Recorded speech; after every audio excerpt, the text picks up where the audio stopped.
book. The complainant's case, as written in the book, refers to supporters. Now, at page 208 of the book, I gather that you would not like a copy of the book in front of you, but you're welcome to change your mind. I don't read racist Bibles. Let's just pause there for a second. I've noticed you have a certain habit, which is that when things get difficult for you, you start alleging racism. Am I right that that's part of your strategy? You will never be difficult to me. Not you, not those who came before you. None of you can be difficult to me. I don't You intend have on being met a difficult. different animal here. Never. Let's proceed. Hello, ladies and gentlemen. Welcome to the Joe Emilio Show. I'm your host, Joe Emilio, and today, coming up, I should say, the fight EFF versus AfriForum, the trial that happened today. It's been ongoing for quite some time, but I'm going to talk specifically about today's trial that happened in Johannesburg. Was Julius shown for the radical that he really is, or did Julius manage to embarrass AfriForum? And then later on tonight, we're going to have a late night chat with me and some fellow comedians. So ladies and gentlemen, don't go anywhere. We'll be right back after this.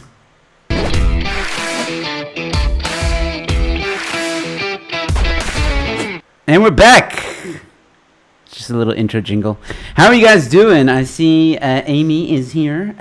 Good to see you, Amy. She says she's first. She beat Tammy. Oh my word. Problems are gonna happen now. No, I'm kidding. Usually Tammy is quite on point.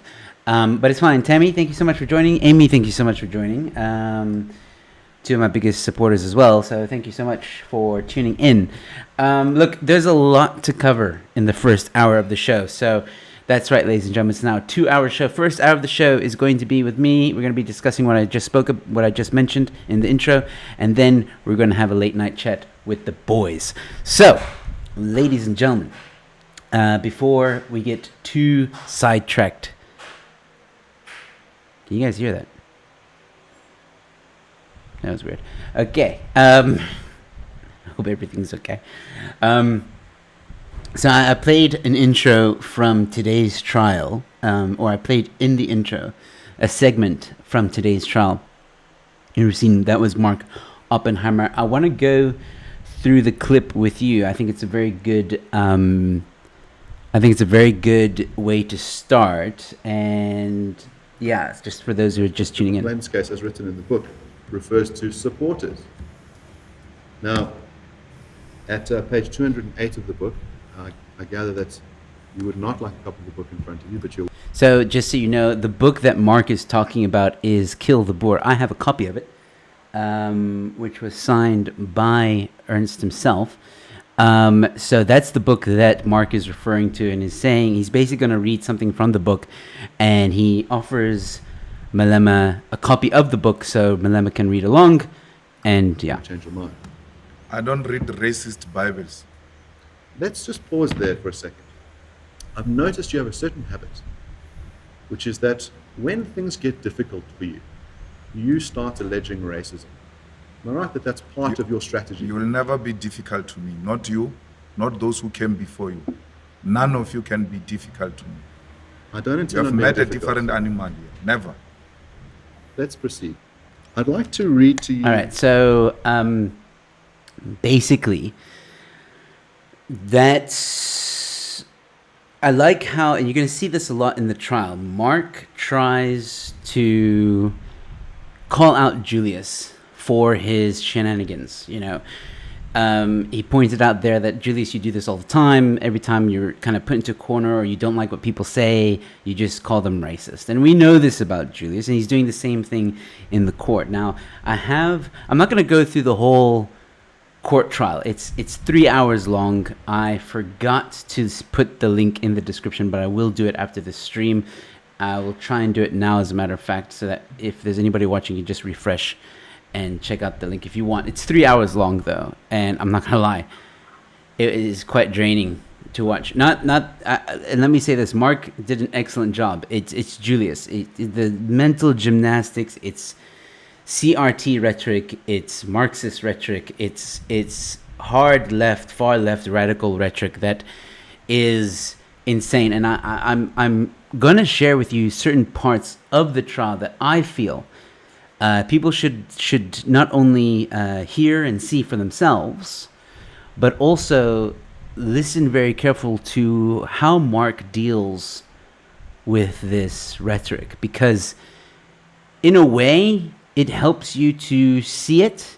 It helps you to realize the kind of person you're talking to, and maybe you yourself can challenge them or understand at least the kind of person you are dealing with. And some of the stuff, let me warn you guys, some of the stuff that I am going to share is a bit graphic. Some of it's really difficult to listen to, especially the one clip. I would say actually there's only one clip that's really difficult to listen to. It is about a farm murder that is horrible. But the other stuff is ideology and basically calling out, and also Julius saying some stupid stuff, like really stupid stuff. Like he puts his foot in his mouth quite often. I'm gonna go through some of those moments with you. So the first one, so you saw there, Mark. This was quite, I wouldn't say quite early on today. It was early-ish, not taking crap from Juju, saying, "Hey man, like I'm gonna call you out on this. Like every time stuff gets difficult, you're just like, oh, you're racist." It's like, you know. So anyway, I think this next clip is very interesting to talk about, because it's a bit of a long clip. So let me warn you, I think it's about 5 minutes. So please endure with me. But I think it's a very important clip because Mark makes a comparison to history and a very important part in history. I'd like to read to you more from that speech, and then I'd like to read to you a response from James Myberg at Politics Web. Here's the extract, and this is at page 12 of the complainant's bundle. You say, "I'm here to disturb the white man's peace. They are right. The white man has been too comfortable for too long. We are here unashamedly to disturb the white man's peace because we have never known peace. We don't know what peace looks like. They have been living peacefully. They have been swimming in a pool of privilege. They have been enjoying themselves because they always owned our land. We, the rightful owners, our peace was disturbed by white man's arrival here. They committed a black genocide. They killed our people during land possession. Today we are told, don't disturb them, even when they disturbed our peace. They found peaceful Africans here, they killed them. They slaughtered them like animals. We are not calling for the slaughtering of white people, at least for now. We will not chase white people into the sea. We will give them a portion. That is where you stay. You can't own bigger than us. You are a visitor. Visitors must behave. They must know the land belongs to the people of South Africa, the indigenous people of South Africa. For as long as the land is not in the hands of black people, we remain a conquered nation. We are conquered. We are defeated. 1994 means nothing without the land. Victory will only be victory if the land is restored in the hands of rightful owners. And rightful owners unashamedly is black people. No white person is a rightful owner of the land here in South Africa and in the whole of the African continent. This is our continent. It belongs to us." Now I'm going to read to you James Myberg, who is the editor of Politics Web's discussion on that. And he makes a comparison between what you've said and what the Nazi propagandist Joseph Goebbels said. He says, "The propaganda of Goebbels and others aggressively accused the Jews." It's on page 13. It just follows on. "The propaganda of Goebbels and others aggressively accused the Jews of having done what the National Socialists proceeded to do to them. Thus, the expulsion of the Jews from state employment and the professions was justified by propaganda, claiming the Jews had unfairly seized the best jobs for themselves. The dispossession of the Jews by propaganda that they had stolen their wealth from honest Germans. The murder of the Jews by propaganda that they were murderers of Germans. The war on the Jews by the claim that the Jews had declared a war on Germany, and so on. The language used by Malema, white people, they, them, combines all white individuals, the young and the old, the long dead and the yet to be born, into a single group. Highly negative attributes, murder, criminality, genocide, viewing black people as animals, are then ascribed to each member of this entity. This is done by taking crimes committed or allegedly committed by members of this group recently or hundreds of years ago, and then attributing guilt to the group as a whole. The suggestion is then made that white people deserve to be punished, but because of the great powers of patience and forgiveness of black people, they have not yet been. However, if they continue with their crimes and racism against black people and refuse to return that which they stole, all bets are off the table. Now, Mr. Malema, I'm giving you your speech and I'm showing you the gloss and I'm pointing out the tactic that you've used. And at the heart of this tactic, something deeply sinister and deeply antithetical to the value of non-racialism, a value which is built into our Constitution. In Section 1 of our Constitution, it says South Africa is a nation founded on the value of non-racialism, the idea that we judge people on the content of their character, not the color of their skin. And what you do is you try and attribute guilt through groups. So instead of judging someone as an individual, what you do is you allocate blame to a group merely because they share the same melanin count, the same skin tone as other people, that they happen to look like other people. So you want to hold modern white South Africans liable for crimes committed by people hundreds of years ago who happen to look like them. And that's the sickness.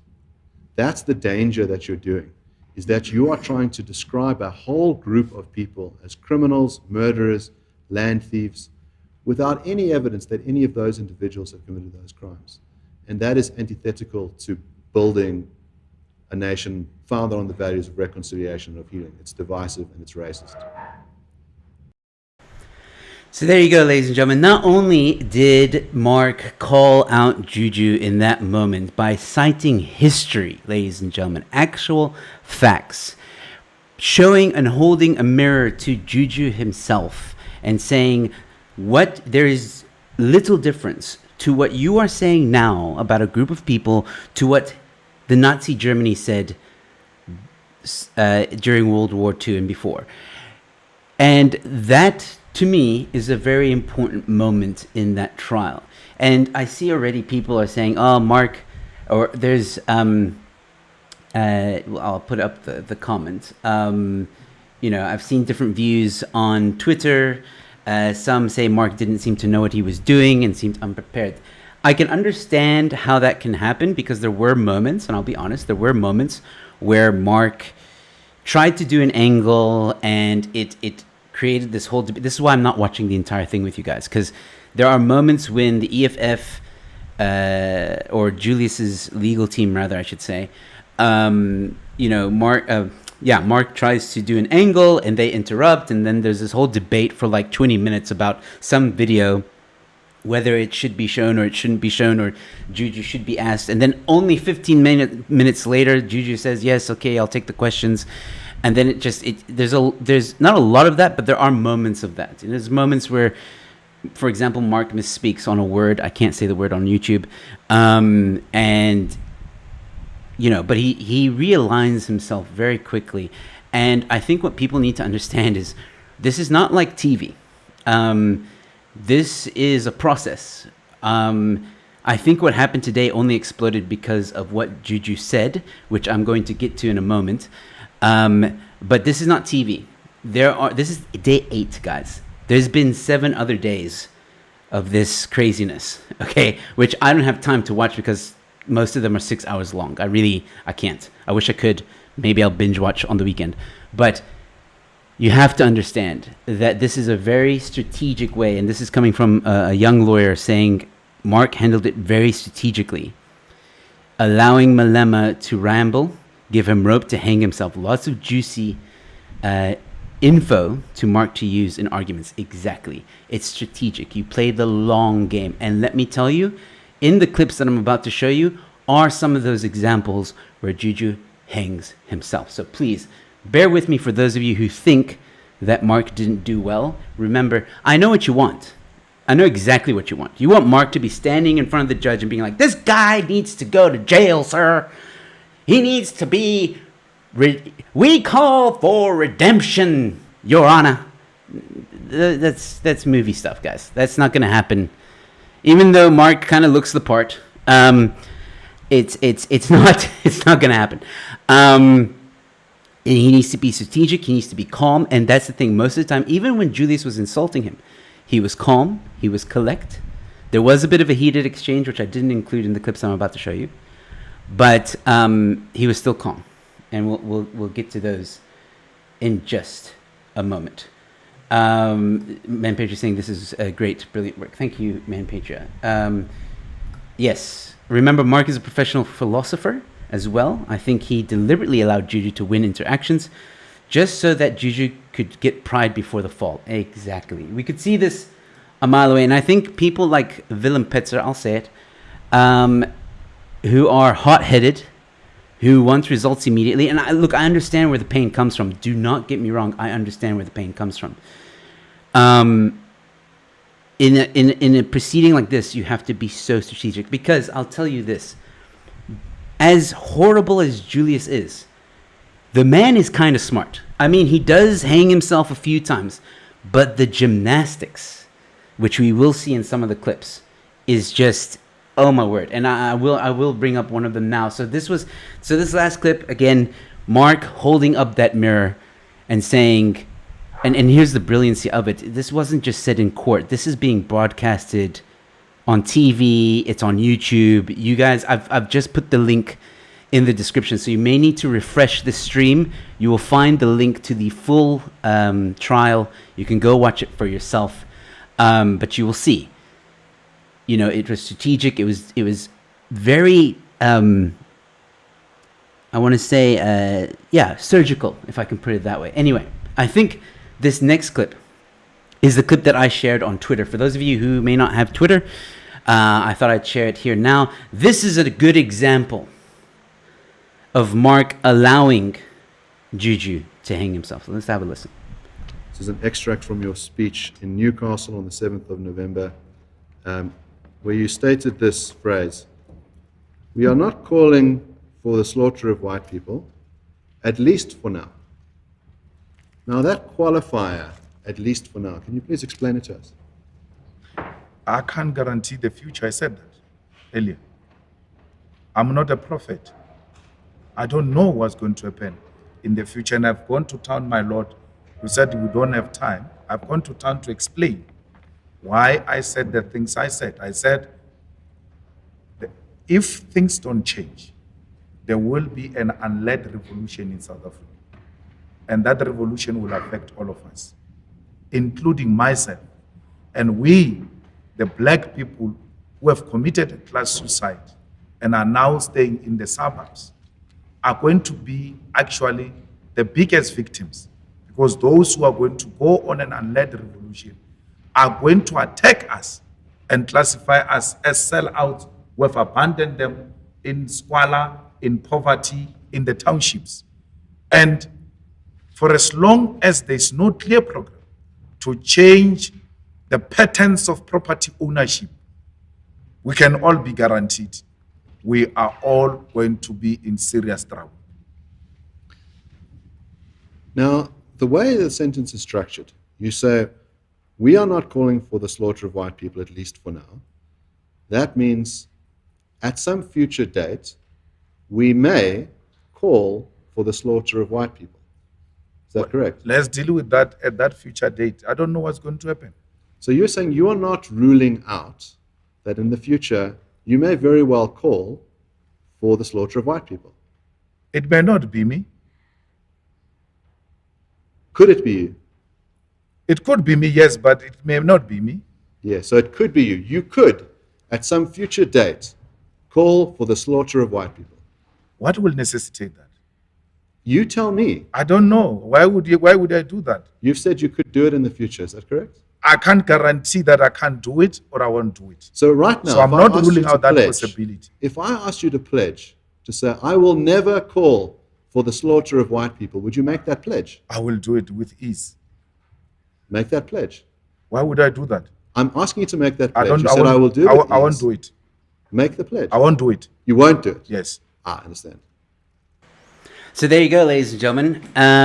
That's the flip-flopping. That is the rope that we are talking about. because he knows for a moment, for that little bit of a moment, he realized, I need to say something good, something reasonable, which of course I'm not going to call for the slaughter of white people. And then when Mark says, well, pledge it, and then he says, I'll pledge it, literally when Mark says, well, pledge it now, he says, no, I'm not going to pledge it. Revealing a side of Julius that I think we should all be worried about. How easy it is for him to lie, how easy it is for him to flip-flop, how easy it is to show no remorse whatsoever. And I think that is a common trait you're going to see in a lot of these clips. I will say this, I do think that Julius believes what he's saying. In all these arguments, I think he believes beyond a shadow of a doubt everything he's saying. Whether or not he's aware that he's lying or not, I'm not sure. But I think he really believes what he is saying. And this is the kind of stuff that Mark was doing to him that the court will see is a not so rational man. The court will see, like under oath, these things are said. And what they imply and what they mean. And a very good example is coming up. I'm not sure if it's the next one, but it's probably after. Okay, so the next one is just a short clip, I thought, of an interaction between the two where Mark is asking Julius, like Julius often says, like, white people are the problem. White people has stole the land and blah, blah. Remember, this trial is all about the song, Kill the Farmer. Kill the Boer. Kill the Farmer. And that song, Julius argues, is a struggle song, and he is correct. It is a struggle song. As much as that might annoy some people, it wasn't the EFF who came up with it. It's written in Kill the Boer. You'll see in the trial they reference when it was created and by who and during what time and blah blah blah. So it is a struggle song. The question now is, in today's society, because Julius will argue that, well, it's a struggle song from when we were, trying to liberate our people. Well, here's the thing. ANC took over. Your people are liberated now. Everyone's free. Why are you still singing that song? It affects people. It hurts people. And there's evidence to show that every time this song is sung, people get hurt, people get murdered, people get attacked. So that's what's going on right now. And Julius is being brought on the stand to defend the song. And he keeps on trying to make the difference that a song is a song, a chant is a chant. They cannot be the same. And just because a song is chanted or sung does not mean that it's an incite to violence. Now, I know there's some liberals on my channel that would agree with that to some extent. But this is why this is also an important case. And this is why these kind of ideologies need to be brought to the forefront to understand the context of why the leader of the EFF chooses to sing these songs. Now, this next one tackles the part where Mark is asking Julius, when you say white people, who are you talking about exactly? Susan, and this is detached from reality. You want to say that you, me, white people, are the same as people from 1652, from 350 years ago. You are the same. You want to same. say it's the same. You are the same. You are the Now, same. There's something. So you can see there, Mark was challenging that rhetoric. And Mark makes an argument saying that you cannot blame the current population of white people in South Africa to the people who landed here 300 years ago. And there's a whole debate that happens.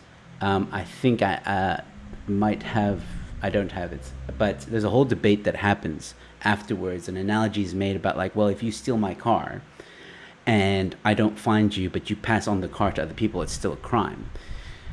But the problem is, the problem with that analogy is, if you can prove that your car was stolen and it was passed on to generation, you can prove the criminal act. There is law currently in South Africa that will rectify that. It exists. It's happened.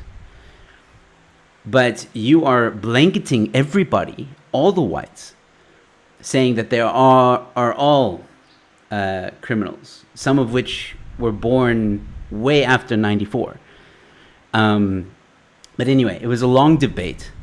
I don't think Julius got the better of Mark. Mark definitely brought down, and he said any rational person will understand this concept, because what Julius is doing is trying to blanket everyone. It's trying to make it into a group, and you cannot do that because the court and the law of South Africa does not allow it. We judge and trial people individually. That is how it's done. And Mark points this out. Now, in the next clip,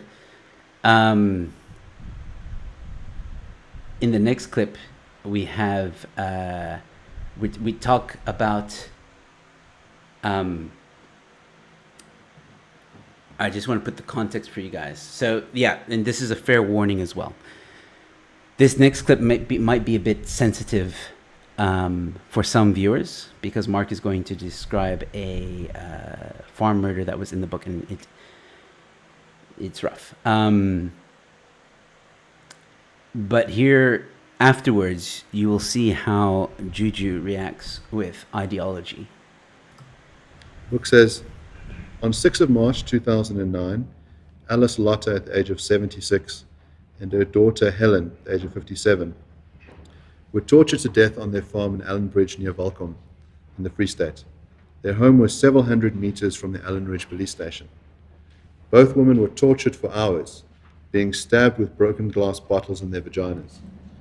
One of the women also had her breast cut off while she was still alive. Helen's injuries were so extreme that the medical examiner was unable to tell if she had also been raped.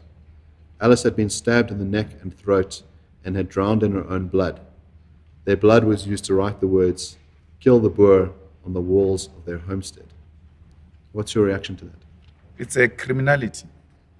It's a criminality, my lord. People commit criminality and write whatever they want to write. There is another case of a white farmer who killed a 13-year-old. I'm asking you about this case. I'm telling you now. I'm answering your question. I'm answering your question. Where a young man's private parts and all of that were cut and buried by a white farmer. Why are you not citing it there? What was written after that? Let's think about your case. You're giving a case of a white farmer who cuts off the private parts of it, you say, of a black person. A black young 13-year-old. Would you call that a crime? Would you call that a hate crime? It's murder. It's just murder. It's murder. Is it just of a murder? black 13-year-old who is allegedly, my lord, was stealing mangoes. Would you call it a racist murder? It's driven by racist motive. It is. Yes. Now, would you accept the same? Because in this the case? farmer is in a position of power. Okay. He unleashes power against the vulnerable. And the torturers who tortured this mother and daughter to death and then wrote the words, "Kill the Boer in blood," were they in a position of power over those two women? My lord, we don't know if they are farmers. We don't know their social standing. We don't know their relationship to the means of production. And at the face value, if you present it like that without those facts to me, it's murder. Now that just shows me how sick and twisted your ideological position is. You've said in order to work out whether there's a power relationship, you need to know if those women are working class. That is outrageous. It's so obvious to every person in this court that a person who tortures another person to death exercises power over them, and you will not acknowledge that. Can you not see the problem with that? No, your definition of power is so naive and shallow. I talk power in terms of the relationship to the means of production. Yes. And I'm saying to you, my lord, any person in that position of the ownership of the means of production cannot go and do the things you are saying they've done. I don't know those people. You have not told me who they are. You have not told me, and all I know is that it's people who killed the people in the farm and road, killed the farmer. I don't know their social standing. But the example I gave you, I know the social standing of the two parties involved. And the only thing that can motivate the farmer to do what he did, it's a hatred. Now, this is what's astounding to me, as I say.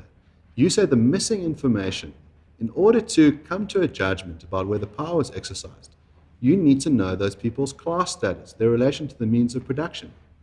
That, again, shows me why your underlying ideological position, your embrace of communism, brings you to these absolutely untenable positions where you have to say, I'm going to reserve judgment as to whether this is a hate crime because I don't know their class position. But in the case where a farmer represents, you say, someone of a high class status, well, then I don't need to reserve judgment. I can apply my mind because I can use the Marxist rhetoric, and that's sufficient to answer the question. And my point to you is that when you use this group analysis, you miss out on individual suffering. You discard an individual human rights framework, and you don't judge people based on the content of their individual actions. You say, I need to reserve judgment until I know what their class status is. And I put to you that that is morally untenable. I think, again, that is a very, very important point that Mark has mentioned. Again, giving Juju rope and then saying, but it does not work that way in our current society. You cannot define, or you can define power however you want. You can define it in the Marxist context or whatever, but for you to stand there and say, well, I need to know their social status in order to know if it was a racist motive or it wasn't racist or it was murder, wasn't torture, wasn't this, is ludicrous because the law does not state that. The law is not confused on this issue. The fact of the matter is, whether it's Julius's case or the case that Mark brought up, individuals were killed, and those individuals need to be held accountable. But the difference is that while Julius brought up his case, and there's probably different motives as to why that child went through such a horrible thing, and the person who did that needs to go to jail. The question here is, the farm murder is a murder that happened after the song, which is what this whole case is about. So Julius trying tactics to divert, to pivot, as Manpatria said, to confuse issues, to try and push forward his own agenda and the way that he thinks, thinking that the court will accept how he thinks. But the Constitution is written. It cannot be changed now unless it's challenged by Parliament or however the system works. So Juju can redefine words all he likes. The fact of the matter is, you cannot refute the facts, and the law has been written in a certain way. So it's a debate, and it's CRT, critical race theory. Critical race theory is what says that, you know, certain people can't be racist because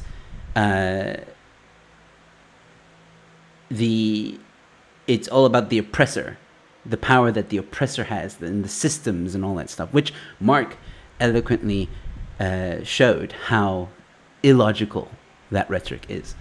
And the next few clips are short, except for one of them. I just thought that these are some interesting moments of the trial that happened today, which is apparently, guys, I don't know if you know, this is breaking news on the Joe Emilio show. Julius with a 10%, okay, in municipality results, okay? EFF doesn't even own a ward, or is in control of a ward, sorry, had this to say. Yes, my point to you is that your party, from what I understand, has received about 10% of the vote. At the way it stands no possibility of ever being elected into government. Do you currently run any municipalities, for example? I'm going to be president of this country, whether you like it or not. And I will preside over the affairs of this country, including presiding over you. I think you must start adjusting to that reality. The sooner you do that, the less chest pains you'll have when that reality comes. Apparently, Julius is going to be president. EFF doesn't have a ward, not in control of it. This is how delusional this man is. I mean, you say things like this in court. It doesn't look good. Like, I'm not saying that the court can use this against him in the trial or whatever, but I'm just saying it's all about character. It's all about, like, it's just insane, absolutely insane. Like how you think you're. I don't know. Maybe he's planning a coup. Maybe he's rigging. He's going to rig the election. I don't know. I'm speculating.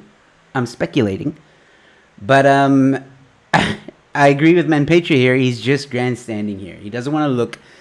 He knows there comes a point in the trial where you can see Julius gets angry. He almost starts to lose it a little bit. You're going to see a bit of it now. And you can see Mark is outwitting him. As much as Julius tries to spread his rhetoric and Marxist views, Mark has him at almost every corner. And I think the next clip is just something I wanted people to see. Julius, this is where it becomes dangerous. This rhetoric can become very dangerous because the same thing happened before in history, ladies and gentlemen. It wasn't a coincidence that Mark brought up Nazi Germany. So bear that in mind when you watch this clip. And you've described yourselves as a revolutionary militant party, is that correct? Very radical and militant. Radical and militant. Yes. And so, and you would be happy to then endorse the use of violence for your revolutionary aims? My Lord, when the time comes and the conditions on the ground necessitate that arms must be taken, we'll do so without hesitation.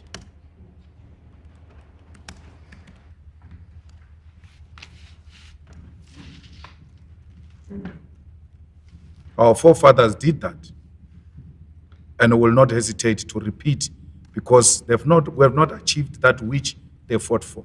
But we are prepared, like we are doing now, engaging in a peaceful means. I don't know, man. Peaceful. Let's see. I can think of a lot of click stores that would disagree with you. I can think of a lot of farmers that would disagree with you that live in Senegal. I would the town of Senegal that was heavily destroyed by your EFF supporters. I would imagine that there's a lot of people that live in Brackenfell that would disagree with you when you were there during the Brackenfell High School incident, where you destroyed a car dealership, you destroyed a post office, you burnt down a field. I'm sure there's a lot of people, Julius, that would disagree with you about peaceful means and that you are already using violence to win your place, as you so think, as presidency. And I see that some people say that he does have a ward. But I see there's a bit of debate in the chats about that. Robben Island, I think, I don't know. Robben Island closed down anyway, so I mean, let him run it. Last thing I heard, Robben Island closed down. I don't know, I could be wrong. Exactly, gives him rope here. And gives him rope for this. And don't push us to that pain. Because when that day comes, we'll not be scared. We've lost everything. We survive by the day. We don't know what tomorrow holds for us. Just elaborate on that. I've elaborated. When you say you'll not be scared, what do you intend on doing? I'm not scared of death. I'm not scared of death. I don't know why I'm still alive. Are you scared of killing? I died long time ago. Are you scared of killing? I'm not scared of killing. A revolutionary is a walking killing machine. Not scared of death. If that need arise, I will kill. And I will do so with no hesitation, especially in defense of my people. Yeah. There you have it. Under oath, ladies and gentlemen. Under oath, Julius saying basically that he's not afraid to go to war. And this isn't the first time he says it during the trial. And during the trial, he does say if he was going to call, he makes this differentiation between the song and the chant, saying that the song is just a song, the chant is just a chant. It's not a call to action. It's not a command. If it was a command, he would stand, would not hide his face, and say it proudly. And that his people know the difference between a chant and a song and a command. And those that do end up killing, because of the song or chant, he says are criminals and are not associated with the EFF. That is his defense, basically, in a nutshell. And yeah, that is. This is the debate, right? This is the debate. Maybe let me know in the chats right now. How do you feel? Do you think chanting this song, as we've established, is a struggle song? Do you think it is a dangerous song? I'll be honest, I think it is. I think in the society that we live in today, in the South Africa that we live in today, it is a dangerous song. It is a dangerous struggle song. I mean, this isn't the first time AfriForum has won against this song. Julius had to change the lyrics to kiss the boer instead of kill the boer because he was in trouble with the song before. And now it is not really him that's on trial, but his party that's on trial, the supporters. There's actually a part just before they go on break where Mark makes a point to Julius because there was an incident that happened outside the court. I think it was either yesterday or the day before. And Mark asks him, Julius, the people outside, do they support EFF? He says yes. Are they voters? He says yes. Are they members? He says yes. Okay. Then they go for a break. When they come back, Mark then shows a video and they're singing Kill the Boer. And then asks the same questions again. And now Julius is saying, no, they're not EFF supporters. And then Mark says, well, but they're wearing the EFF merchandise. He's like, yeah, but it's not, they're not. We don't know them. He completely flip-flopped. Completely. And I'm not too sure this is a leader you want not just for this country, but of a political party. It's dangerous. And the rhetoric that he's saying here is similar to what Hitler used to say. I mean, we've seen this, we've heard this. I'm not the only one to bring this up. Now, the final video that I have to bring, ladies and gentlemen, is a long one. But listen very carefully to what Julius is saying. I will, in a sense, explain that Julius wasn't... He didn't mean what came out, if that makes sense. He was using an example. And it's a bad example. It's a really bad example. But maybe I should let you guys listen to it, and I'll try and commentate as we watch. So, hypothetical case. If someone was to be influenced in that way, would that be a reason for you not to sing the song? Okay, so just to put it into perspective for you guys. Mark is trying to get to a point where, again, getting back to the song, and basically, like he just said, if it causes harm and stuff, would you not sing it? Like, that's where we're at now. No, not at all. Anyone who engages in the killing of anyone because of my chant will not be influenced by my chant. That person will be driven by criminal mentality. So this is where, again, where I explained just now, where Julius is trying to say, my chant is my chant, the song is the song, it's a struggle song. If anybody does act on it, it's because they have criminal blood in them. That's basically what he's saying. It's an act of crime because my chant is not a command. It's exactly what it is. If I were to give that command, I will give it openly, unashamedly, without hiding my face. So there's no anyone who claims that he got a command through a song.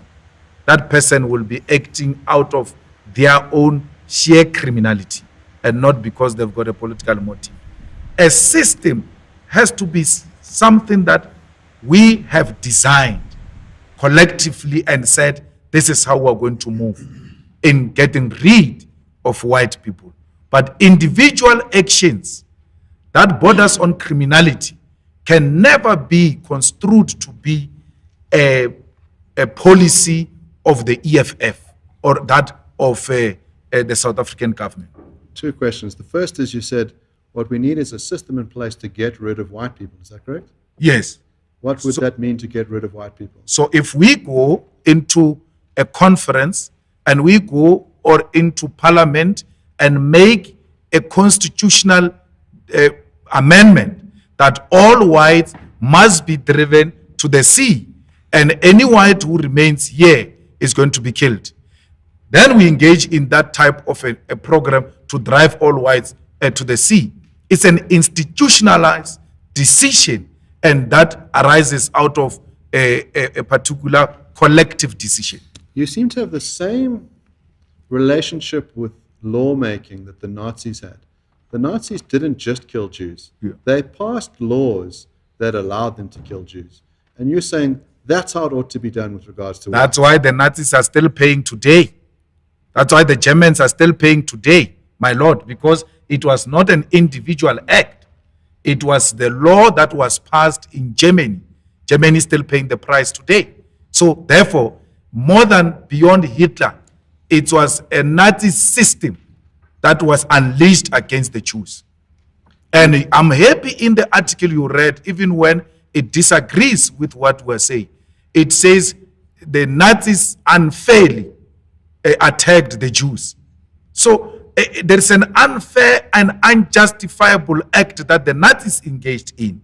They're still paying a price for that today because it was a systematic thing. And what you are proposing is to have exactly that kind of system, to pass a law to allow for white people to be driven into the sea and killed.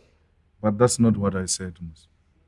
I said to you, for it to be a system, a constitution will have to be amended, or some resolution of some sort of an institution will have to be taken. Then engage in that program of driving whites to the sea. And if they refuse to go to the sea, then you kill them, right? And that's not what I'm suggesting. I'm saying to you the difference between the individual and the system is exactly what I'm talking about. No one is saying there's going to be passing of any law to drive whites to the sea. Let's stop daydreaming and listen to one another. Because I'm talking here, explaining to you individual and the system. All you do is to hallucinate. I'm going to say something which is interesting. Seems that the more disorientated you get, the more rambling your testimony becomes.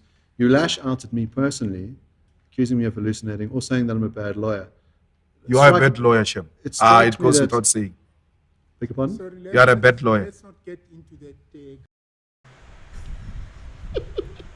You're a bad lawyer. Okay. Well, Juju is entitled to his opinion.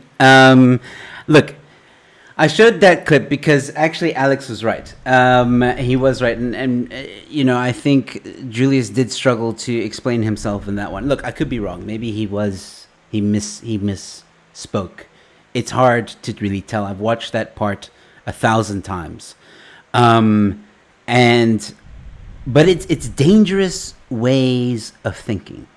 It makes me worried to allow this man to be a politician for even just one day. One more day. The fact that I've showed you guys some clips that he says that he's not afraid to go to war. He says all white people should be punished.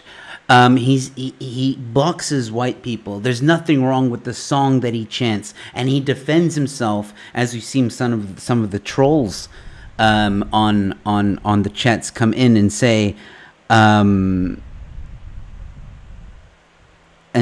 say basically, you know, oh, but don't you care about the pain of the blacks in South Africa? Of course I do, but here's the thing. Apartheid ended 28 years ago.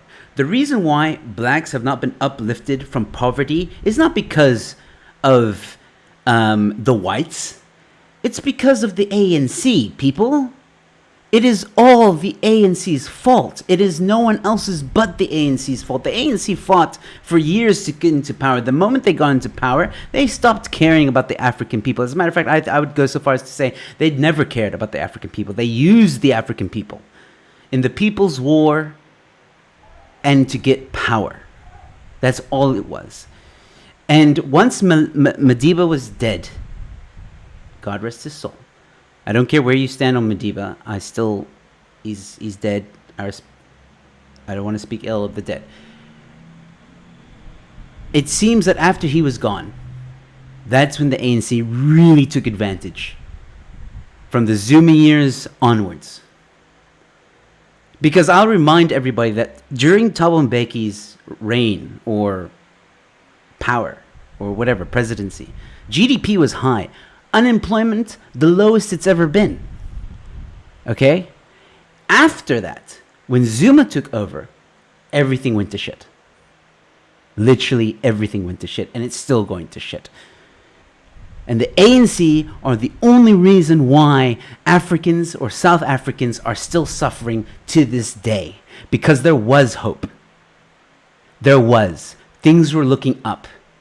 And the ANC screwed it up, and they use apartheid, they use white people as a scapegoat to divert from their own issues and problems. And it's something that the Nazi Germans did very well, and the EFF are almost masters of it.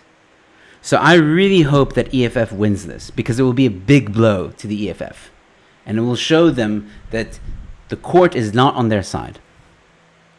And that there's a new constitution in town. But of course, EFF will say, oh, because it's, you know, the constitution of the white people and blah, blah. He's already said in the trial that, you know, they were sold out or whatever, and they didn't do the revolution properly, and had he done it, he would have done it differently and more aggressively and more violently. He says this in the trial. You can go watch it. So this is nothing but a crazy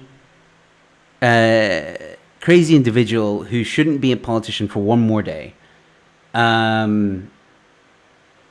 And Mark did a great job. I know people want to see blood, and I think that's what it's about. I think people want Mark to be very aggressive and ruthless and all that stuff. But that's not Mark's strategy, and that's not who Mark is. Mark plays the long game. Because you give Julius enough rope, he will hang himself. As you've seen, the stuff he said on oath is really bad. Really, really bad. He cannot lie about this stuff anymore. He cannot twist it. He cannot turn it around. He cannot flip-flop. It's there. It's on record. It's under oath. He cannot run from it anymore. And remember, this trial that I'm showing you now is the 8th day. There's still another trial tomorrow, and I believe it's the last day. I don't think Julius is coming back on the stand. There's other witnesses. And there's 7 days previous. This has been a long trial, and we should wait until the final verdict. I hope the judge will make the right call on this one. And remember, ladies and gentlemen, Mark's in a way putting his life on the line, because EFF, we see what they do when they're not happy with things. Okay, as I mentioned a few examples earlier. And I think it's important to realize this. I don't think, and Julius says this in the trial, he says he speaks for the African people, he speaks for the South Africans. I don't think he does. Not with a 10% following, you don't. Absolutely not. And I've seen a lot of black people actually despise and hate Julius and say that they are not aligned to him. I know there's some African friends of mine watching right now that would say that. This man is dangerous, and it's as outlandish what he said today in this court, in that court. And I applaud Mark, and I applaud AfriForum, and I wish them the best of luck moving forward. And yeah, do share this video with people so they can see the true colors of Julius Malema, the leader of a political party. Let me tell you something. In Europe, this would not be accepted. In America, this would not be accepted. Anywhere else in the world, maybe China, this would not be accepted. Like China and Russia maybe is an exception. But anywhere else, Australia also maybe, and Canada, might be exceptions. But anywhere else, it wouldn't be accepted. Anyway, ladies and gentlemen, I've got to go. Well, I'm not going anywhere. Wait, I misspoke there. I'm expecting some guests to phone in any moment, ladies and gentlemen. We're going to have a late night chat. It's going to happen in just a moment. We're going to take a 5-minute break. So get some popcorn, get some drinks. We're going to chat. We're going to have a nice chat. I don't have any TikTok videos tonight, ladies and gentlemen. It's been a very busy week. So we're just going to have a very relaxed chat. Me and hopefully 2 or 3 other comedians. Maybe we can talk about the trial. Why not? We can continue the discussion if you guys want to about the trial, and about how idiotic Julius really is. But thank you, Manpatra, for the great comment. Ladies and gentlemen, please go support Manpatra. Give him a sub, and also go sub to Pro Wrestling. Let's go, Brandon. So please go check him out as well. But don't go anywhere if you want to hang out with some comedians. It's really just going to have fun, joking, laughter in 5 minutes or less, ladies and gentlemen. So please don't go anywhere just yet.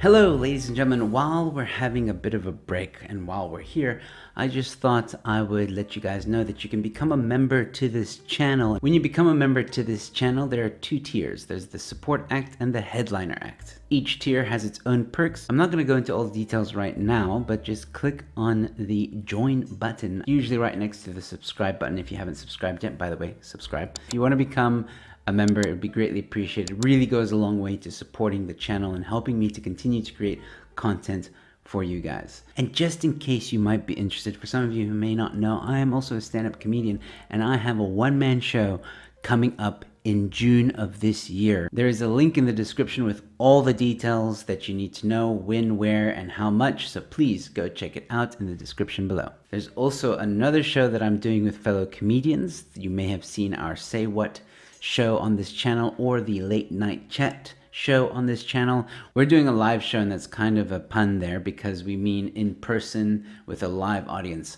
show. Please go to the link in the description below where you can find all the details. It is called Say What Unbuffered. So once again, take a gander at the links below and all the information will be there.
Yo, yo, yo, ladies and gentlemen, we're back. I don't know where Peter is. I saw him in the comments, and I don't know why he's not joining.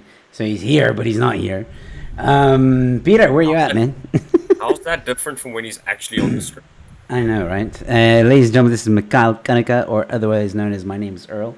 Can't see the name tag though. Haven't figured out how to put that up yet. But I just want to say, Don Barnard giving a 250 rand super chat. Thank you so much. Wow, that's really amazing. Thank you so much, and thank you for watching. We all have our opinions, but we can all agree the trial is fascinating. I will agree with that. 100%. The Hamburglar has just joined, and I'm gonna put him up in just a moment. Hold on, give me a second, guys. See, this is why, Peter, you're supposed to come in. Peter? Oh, you there he is. Special needs child. What's up, guys? Can you hear me? Yeah, we can hear you. Yes. Can you hear us? We go through this every time. Oh boy, here we doing this again. What the hell? Jesus. Peter Sawanga in the house, ladies and gentlemen. It's been a minute. Again. Oh my word! Here we go. Yeah. Now he's gonna start swearing us in fake Spanish. Give me a second. I do If know he- it's if- Spanish. You can hear us then. I can hear you, but it's not through my earphones. This is kind of crazy. Wait, can you guys hear me? Yeah, we can hear you. Yeah, we can hear you. Yeah, you are coming through that mic. And Yeah. unfortunately, we can This see one. you. Oh, you bastard. All right, let me move the screen over here. All right. So yeah, thanks so much, Don, for the super chat, and I agree with you 100%. It is a fascinating trial to watch. Unfortunately, I haven't watched the first 7 days. It's a long 7 days. It's a long thing. It's a long trial. Anyway, guys, how are you doing? It's late night chat, so I don't have any TikTok videos ready. So I thought that we can do it old school, where we just chat about anything and everything. We interact with the audience, of course. So guys, if you have any questions that are watching, shoot away, no matter what it is, anything and everything. We cannot always answer, but we'll try. Oh, I was waiting. Like, we can't always discuss. Wait, we have limits now. Hold on. Well, Mikhail has no limit. I know Amy, Mikhail always has something to say. yeah. Right? Amy asking when is she coming onto my show? I don't know, Amy. We need to get to chatting about it.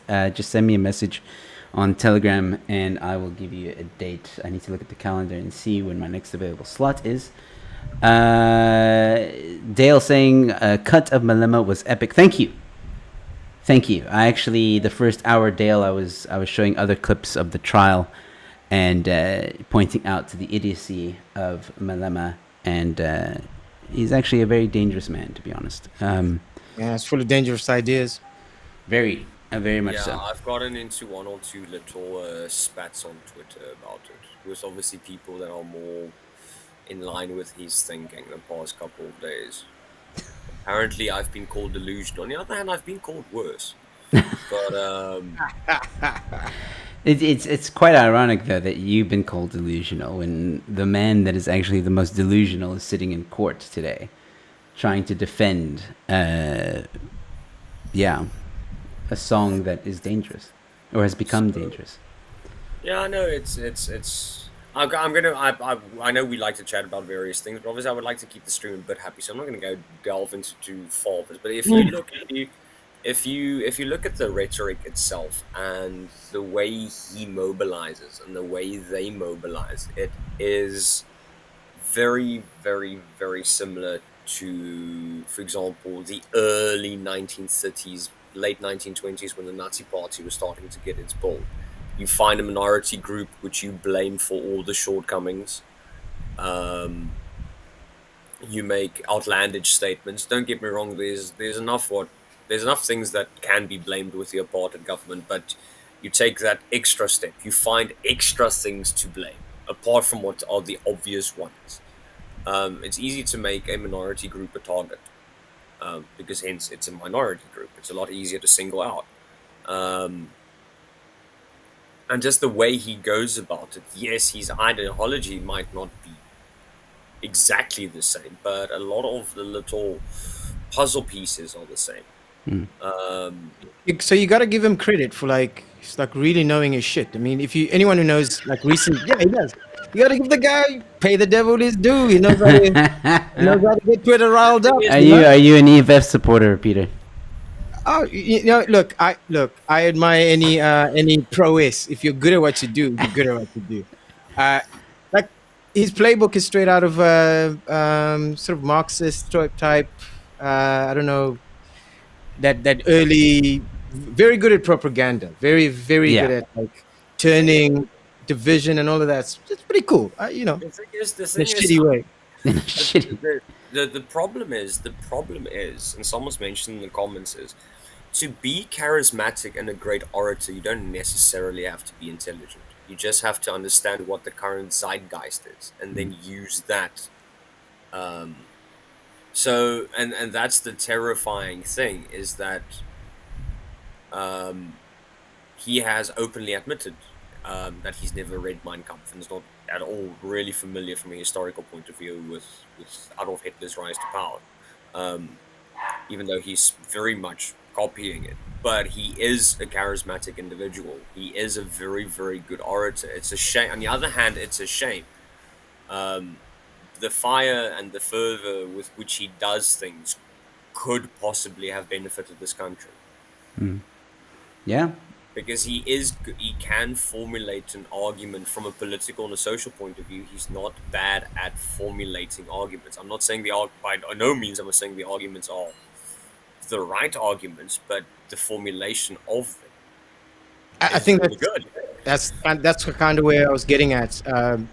Uh, but also, just to play a little bit of devil's advocate, do you reckon in this day and age, like, of course, the ideas are dangerous, and he's a sort of very charismatic guy, and do you reckon in this day and age, those kind of ideas are capable of carrying, of getting the sort of legs that it takes to actually really run, Yes, I run? do think so.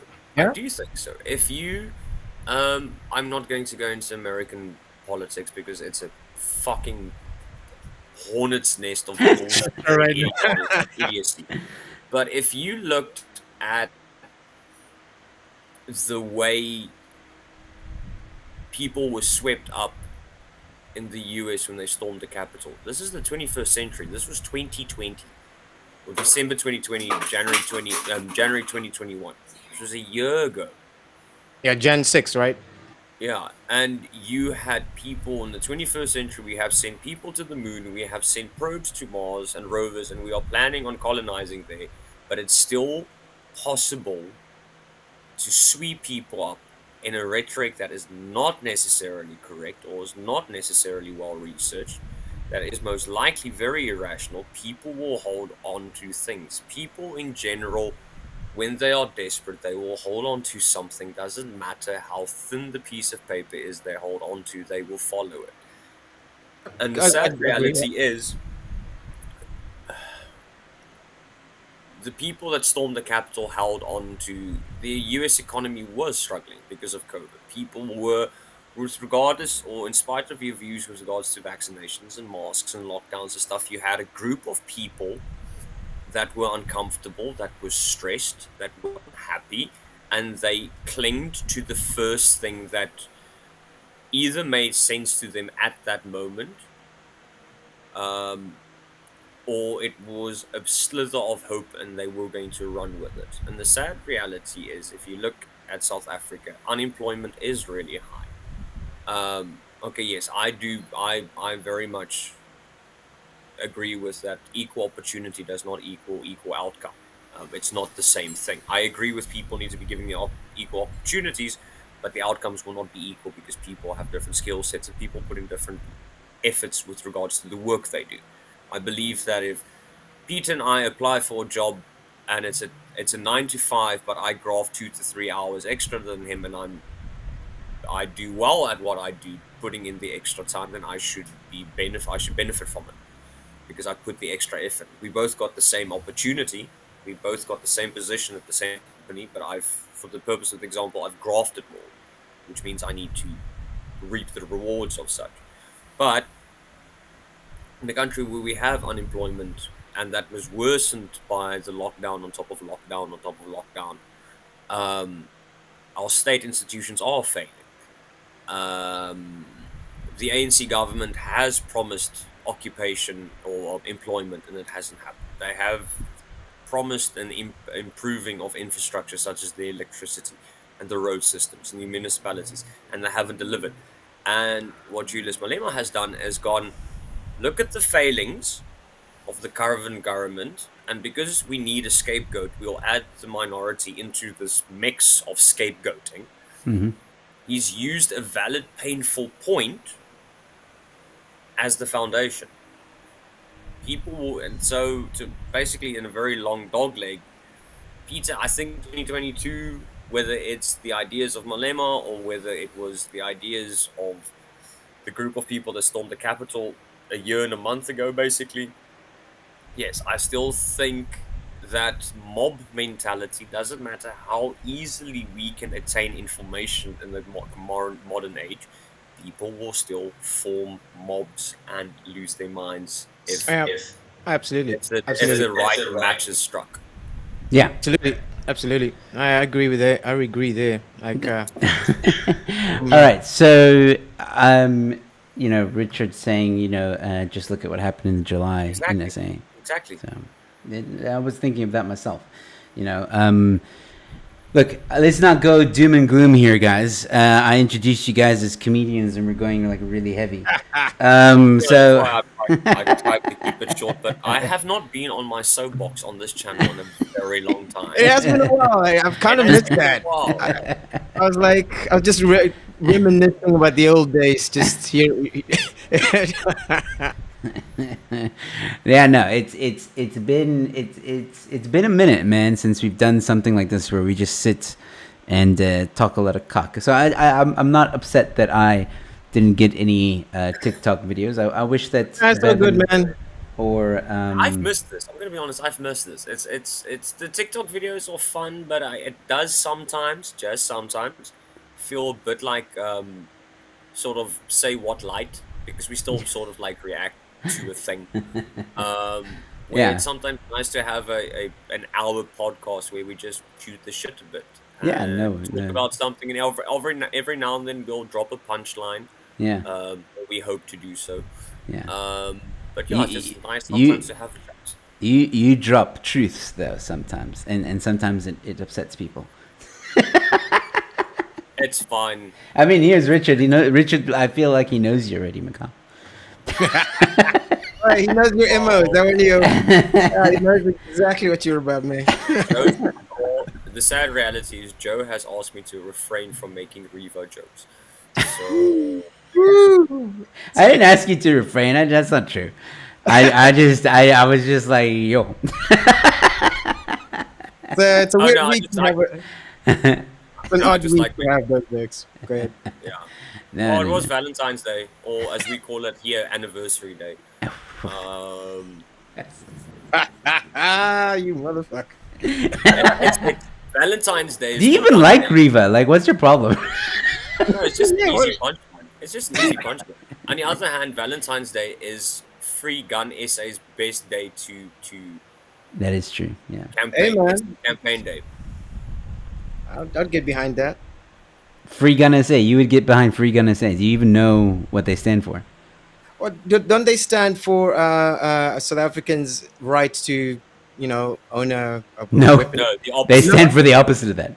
Oh, you fucking kidding me? Yeah. Oh, they got me. That's how they get you. That's how they fucking get you. They're They the wrap it opposite. up is nice. I wouldn't disagree with that. Of course I'm with that. What do you think they were giving free guns to people?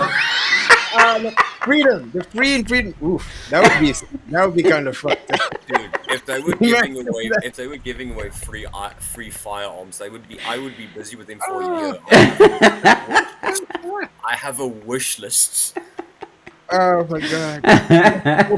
You can paying your TV license. No, they advocate to disarm citizens. They advocate for even security to be disarmed. They advocate Remember when last year they wanted to take away the excuse of self-defense to own a firearm? They advocated for that as well. No, these Isn't that in court right now? Is that being fought in court right now? no, Yeah, but it's the case is very thin because after the riots of July, Yeah. it sort of backfired a bit. yeah. Because of civilians obviously protecting their own properties and businesses, and because the police are absolutely shite. On the other hand, that is interesting. Yeah, that's and that's yet an insult to shit, to be honest. we still got on the topic of July riots. Yeah. No, but it was a valid reason. If you look at how much more private securities had to deploy their own forces. No, absolutely. Ooh. Isn't that embarrassing? Is that It a little gets better. embarrassing? It gets better. Any rank. Okay, this has been since 1994. It's changed a bit, but since 1994, any rank below sergeant needs to do a firearms competency every year.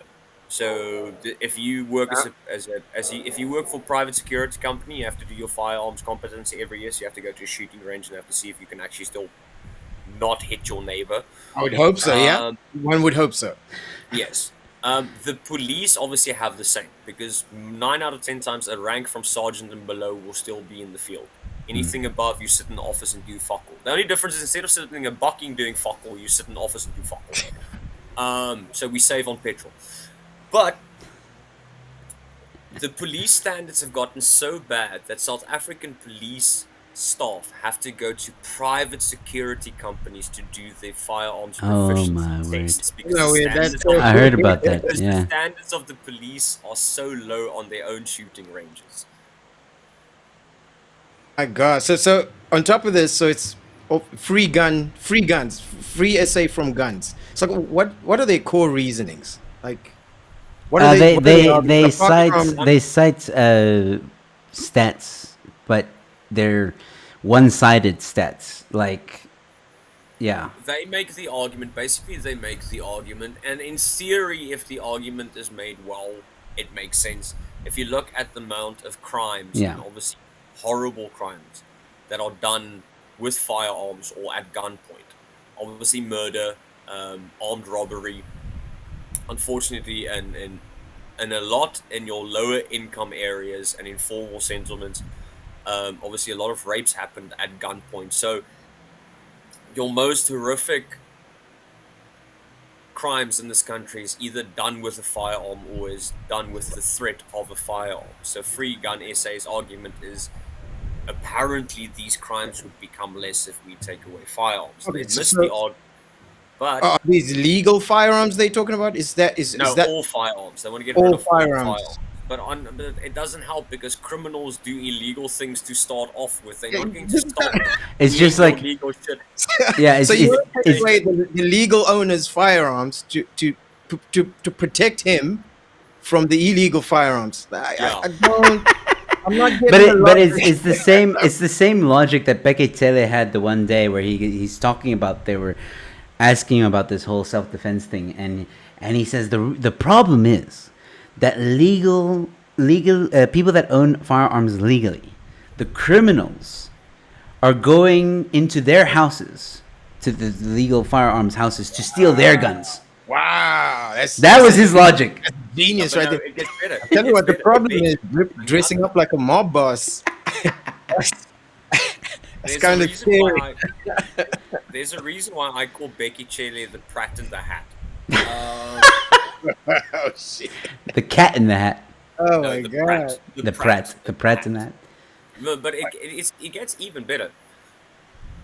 There was now an article at the end of last year. A lot of firearms, if you hand in a firearm at the police to get destroyed. So in the old days, what you would do is, if you don't want to, let's say you've inherited a firearm and you're not inclined to, you don't want them in your house. That's fine. You get people Like a that musket from your granddad or something like that. Hey Joe. Or it's a case you've inherited a firearm, but because of the paperwork and the laws around regards with the firearms, the whole inheritance process sometimes is a bit daunting. You don't want to go through all the paperwork and hoops. So it's simple just to go, I know it's my dad's firearm, I am sad about it, it's just easier to take it to police and have it destroyed. Since 1994, obviously those firearms usually get destroyed. They get into criminal hands. So what used to happen is police would sell them. But the problem is, every now and then someone at the police does their job and looks at the dockets with regards to firearms and would notice there are things missing.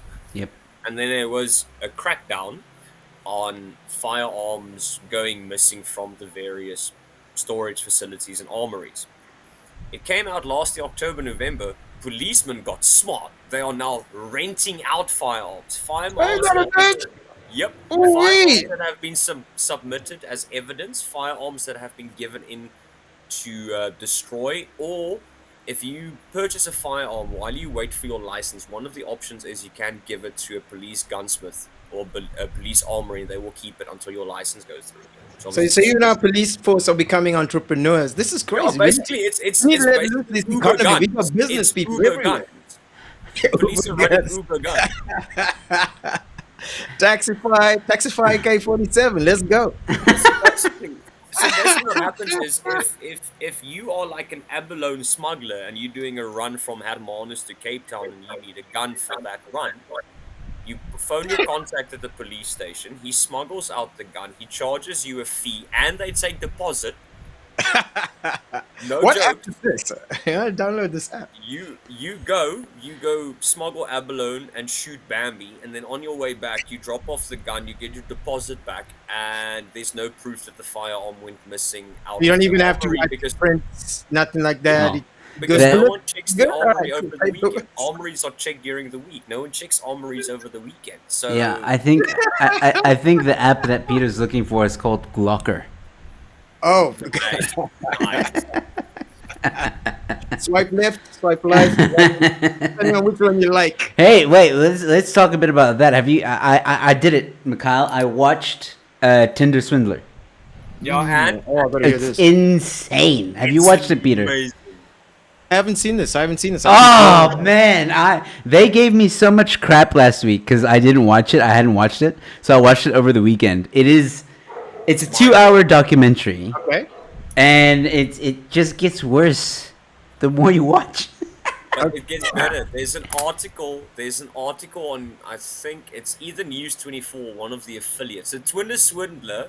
Esty and I, my wife and I were watching, and we were like, that guy would never pull that shit with a Buramacy because he would get sent so hard. And there's an article recent in the past week on News 24. He actually tried his shit with a Buramacy, and she Oh, did battered he? him. Oh, Really? sorry. Oh, you must send me that article. That's amazing. Oh, Because he was in Cape Town. Yeah, I remember. He was in Cape Town. He was Yeah. going for a Buramacy, and Buramacy just went near.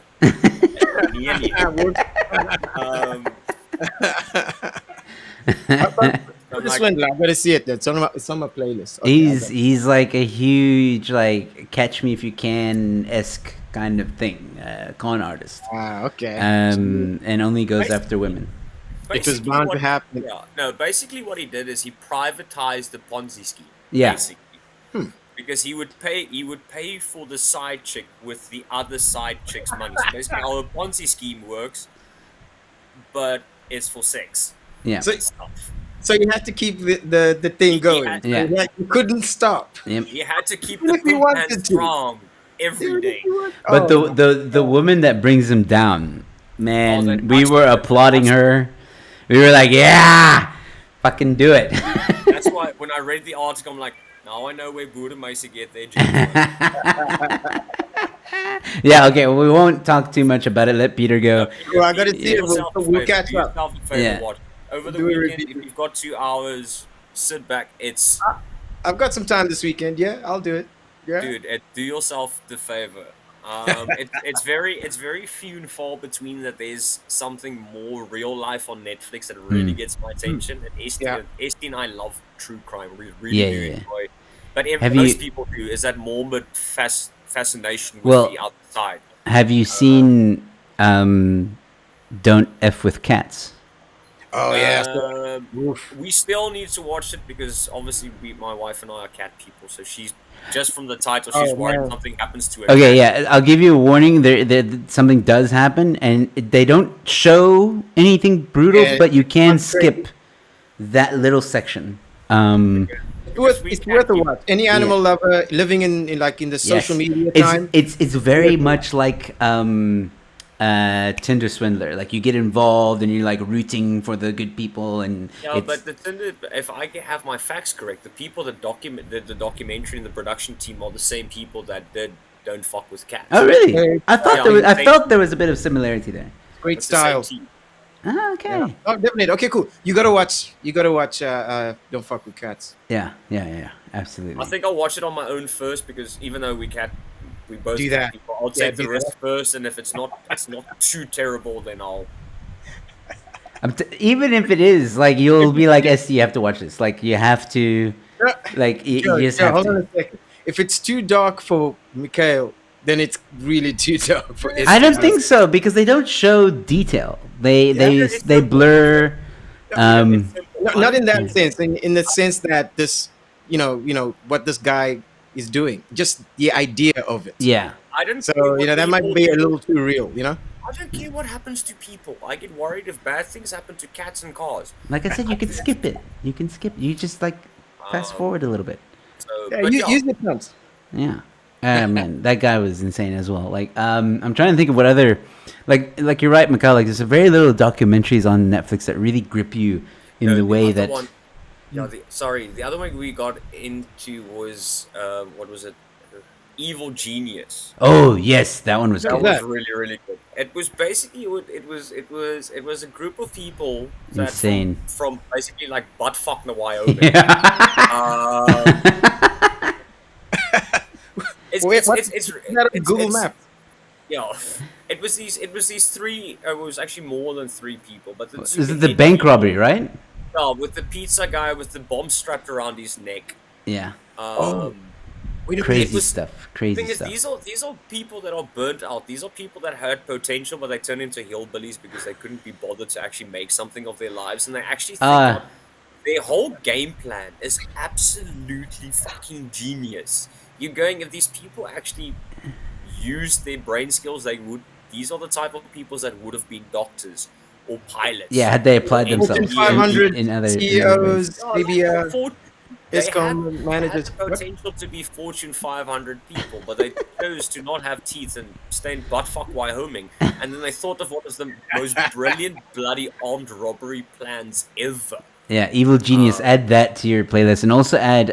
You reminded me of another one, Making a Murderer. Oh man, Ooh, that's a good one. That's a dope one. Yeah, like, Yeah. that's a bit of a. It's what, 4 parts, 3 parts, or something? no, it's just 2 parts. 2 parts. And then Yeah. there's the. I think the third one's coming up. And then I the thought it was missus a and I, we follow-up. also watched The Confessions Killer. Oh, that's good. That's good. That's Yeah. also really. Is that Ted Bundy or something? No, it's basically the guy is definitely a serial killer. He had a few on his bed. Oh yes, I know. Yes, I remember now. There's so many police organizations that firstly no one was doing. Not one police organization was aware what the other one was doing. Oh, it's the one. Shit. And so then because people that are usually serial killers are very good at leading people and manipulating, but they're also on the same end very easy, very receptive To be manipulated. Is to that? be manipulated. Okay. So he went from possibly having killed 3 or 4 people, which is already 3 or 4 too many. Yeah. But then it ended up like he's got like 100 kills because every time they'll go, dude, do you remember being here? And then they'll show him photos of the crime scene, and then they're surprised when they take him to the crime scene and he finds everything because you showed him the fucking photos, dumbass. Yeah, old school policing. Right? I remember that shit. And also, what happened is a lot of the police organizations were using him as a scapegoat just to close cases. Yeah. Oh wow. Yeah. There's another level of corruption that you don't want in from your police force, eh? On the other hand, watching it as a South African, I'm going, it's a Tuesday. No, I think What happens down the road? another good one to watch is the Ted Bundy tapes. I found those fascinating, and I think it's something to do with Next Door. Next door. This is also based on a true story where this lady or girl gets molested by her uncle, basically, but the family didn't know for like years. Crazy, shit. crazy stuff as well. I struggle watching anything that has like that sexual. It's not easy, but I mean, No, it's yo. mm-mm. Oh, and there's documentaries with what's that little girl that went missing was, I don't know, she didn't go missing. Sorry, she was killed in the basement. They found her in the basement, and it's been a mystery of who the killer is. Is that, was that the it's- one with the clown? No. It Oh, I'm was thinking of Son of Sam, 'cause he had a she was young, man. She was like 6 years old or 5 years old, and face. she was in beauty pageants a lot. And I forgot the name now. Flip. Maybe Still someone- haven't found the guy. Did they find the guy? Well, just a lot of people thought it was so listen to the thing, right? So they get home, okay? They put the little one to bed. Everyone goes, she had a brother and a sister, I think, or I know she had a brother. And everybody's gone to sleep. There's no noise, no disturbance, nothing, okay? Sound asleep. They wake up the next morning, they can't find her, okay? Ramsey, her last name was Ramsey, I think. And they can't find her. They search everywhere. She's missing. Don't know what the hell happened. Okay, no signs of forced entry either. What is that? The one And where both parents are doctors. I'm not sure about that. But anyway, they call the cops. Cops come. As the cops are coming, the father finds the daughter in the basement. She's been roped. She was in a blanket. That's crazy. And she was gone. Like, he tried to revive her, but she was already dead. So it is a huge mystery because they've never found the killer, and a lot of rumors were going around that it was the parents or the brother or whatever, someone in the family was involved. And I saw a documentary recently where there was a cop, this veteran cop, used to close, like, you know, like a typical movie kind of thing, like veteran cop that used to close a lot of cases. He's been doing it for years. Yeah, and and you say that because he actually did get divorced over the case. Like, I close cold cases. And I just open new cases. He's closing everything. and My life, no, his life, like my life are cases. I close cold cases and I open beer cases, but there will always be cases. yeah, and the thing is, right? So he had a theory that there was another killer. There was someone who broke in because the way the house was designed, there was a window that led to the basement from the outside. And the thing is, the window opened up to a little bit of a corridor underground, and then you could go up, and there was like the garden or whatever. It's difficult to explain, but it was small. And the cops at the time believed that it was too small for someone to get through, but there was a suitcase next to the window. So this veteran cop, was convinced that someone had come in during the night through that way, and was probably familiar with them, the family, and Usually is. and the house, and he probably wanted to kidnap her, the little girl, to get ransom. She woke up, and then he ended up killing her. And they haven't found the killer ever since. So whereabouts does this happen? Like in the city, States. like suburban area, States. or like in? Let me Google side of quickly. thing? Hold on. It is. I know her name was. I think the last name was Ramsey, if I'm not mistaken. Ramsey. I got to see this. Eh? Right. Yeah, I just want to quickly have a look at the comment section. Someone said, well, with regards, you can being able to 3D print a firearm makes all gun laws almost irrelevant. And then There we go. John Bennett Ramsey. Oh wait, I've heard that name. I've just didn't hear about the story, but I have heard that name. Like, it was in the news quite a lot. Eh? Yes. The Atlanta, Georgia. Ah, okay. Shit. In basically the 90s. Yeah. That was in the news. Yeah, she died 96. She was... That makes no sense. See? Oh yeah. She was 6 years old. You could reprint a 3D printer. Yeah, but technically speaking, if you buy the really expensive 3D printers, you can technically 3D print polycarbonate. No, So I've had this discussion with Yanni. He has a 3D printer. You can print guns. It's been done. You can do two types. You can do a completely 3D printed gun. It's it states it's illegal. I don't know about South Africa. I think it is as well. And you can only use it once. It's a one bullet thing. You can't use it again. But you can if the use. receiver is made from an alloy, you can use it over and over again. Exactly. That's it. Because technically speaking, a Glock is made of plastic. It's just the receiver is metal Right. and the slide, but the rest is basically plastic. Look, obviously I'm simplifying a lot, but yeah. And I think So with all the money you got for to buy a 3D printer, you might as well go down to the local police station and just buy a gun. No, but that's Yeah. illegal. You have to rent it, and then you just copy it. you get licensed first. Oh, I Then skipped the queue there. I skipped the line there. It becomes the high school project. You copy and paste. look, I think that if you shoot from a 3D gun, and gosh, we're giving people ideas now, it is untraceable, as far as I understand. Yeah, that one shot. Depending on the projectile you're using, of course. Yeah, and the fact if, for example, if the barrel is rifled, it's a lot easier.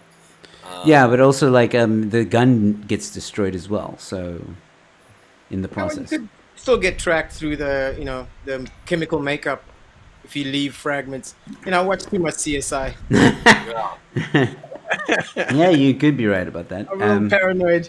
Yeah, Were you doing some research to find out? Like, were you...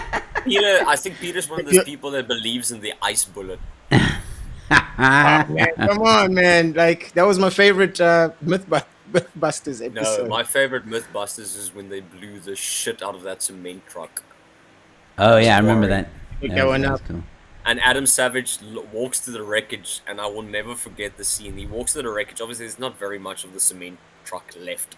And he just looks and he picks up the gear and he's like, "Oh, here's your problem." Yeah.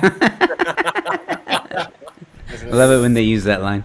Yeah, the Mythbusters were awesome. I can't think of my favorite episode. Like, there's so many that I really. Yeah, I'm really just enjoyed. sad about what was the Japanese American. Oh yeah, Genius?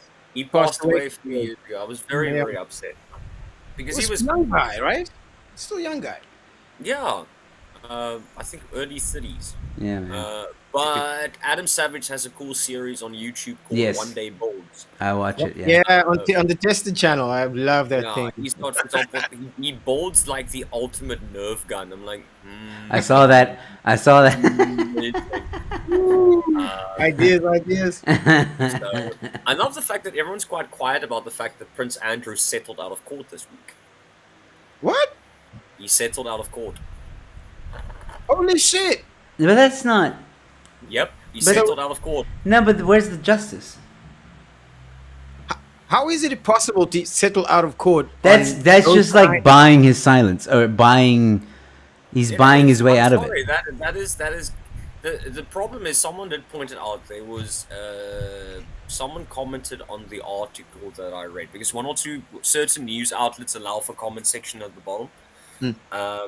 I can't remember where this piece was published. Definitely not News 24. Hey, No, News 24 switches off comments and opinions. If they could, they would switch off language.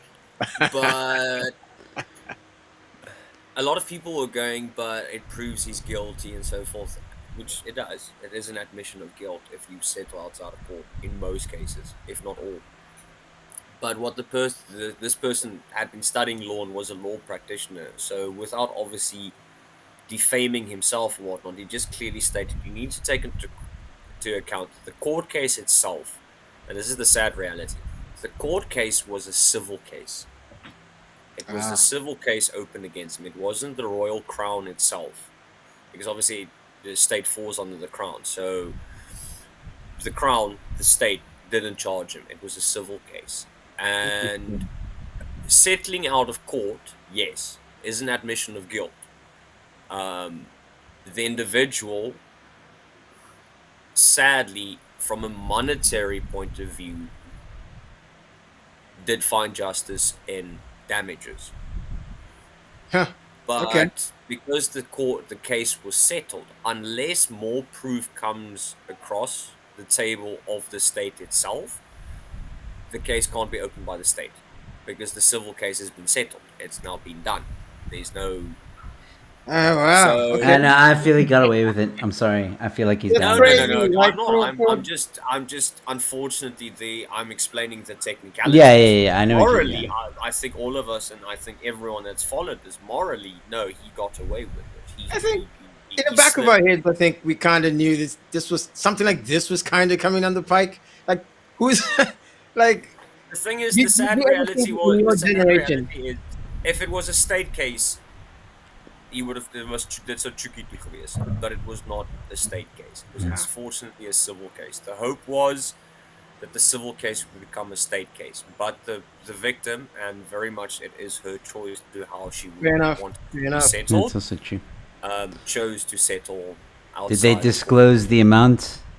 As with most countries, No. both parties can choose to do so, but both parties have decided not to. I don't think it would be safe for the victim to disclose the amount. No. The sad reality is also you do realize that if they settled out of court, it means the state paid for it because Prince Andrew is royalty.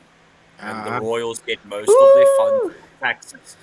So the sad thing is English taxpayers paid for that settlement. Ouch. Damn man, fish and chips. Here's Albert. Oh man, it's Oh, look. God. I It's suspect. crazy. I suspect it was like life-changing money. That's what I think. It wasn't like 200K or something. They were talking like millions. Yeah, it wasn't 10 Rand in the streetwise too. It Yeah. definitely was.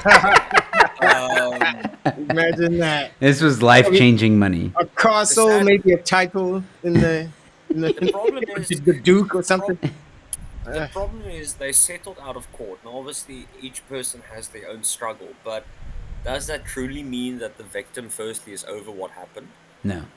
No. Secondly, so. it does not. Secondly, it does not open the avenues from a state case point of view that other victims might want to come forward. That's true. Because they might see it as a loss. Obviously, this is purely assumptions. I can't. Yeah, speak- you're I speculating. really can't speak for someone that's gone through this. But the problem is because he settled out of court. If he were to choose to do it again, he probably can now, because from a legal point of view, All right. he's a free man. That's yeah. Well, that's a interesting.